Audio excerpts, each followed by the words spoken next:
सबसे पहले बुलेटिन में खबर शामिल करेंगे। इलेक्शन कमीशन ने कराची में बल्दियाती इंतखाबात से मुतालिक फैसला महफूज कर लिया है। चीफ इलेक्शन कमिश्नर ने ये रिमार्क्स दिए हैं कि इलेक्शन कमीशन कराची में फौरी बल्दियाती इंतखाबात कराना चाहता है।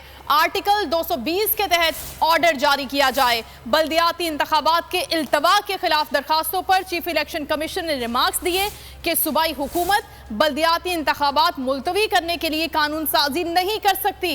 बल्दियाती इंतखाबात की तारीख का ऐलान करना इलेक्शन कमीशन का इख्तियार है। सिंध हुकूमत कानून के तहत इलेक्शन कमीशन का इख्तियार कम नहीं कर सकती।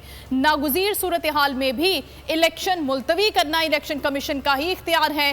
चीफ इलेक्शन कमिश्नर ने रिमार्क्स दिए कि बल्दियाती इंतखाबात के लिए क्यों ना पंजाब से सिक्योरिटी एहलकार सिंध में तैनात कर दिए जाएं। सिंध पुलिस के एहलकार तो इस्लामाबाद में तैनात हैं।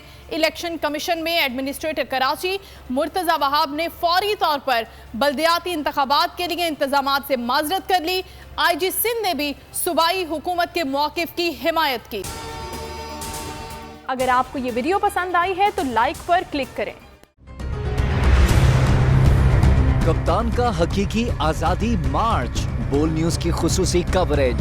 ये एक फैमिली मार्च है। हकीकी आजादी मार्च जो है GG रोड पर रवां दवा है। बोलने की हक और सच की बात। इमरान खान के कंटेनर के करीब फायरिंग का वाकया पेश आया। फायरिंग से जख्मी, अस्पताल मुंतकिल।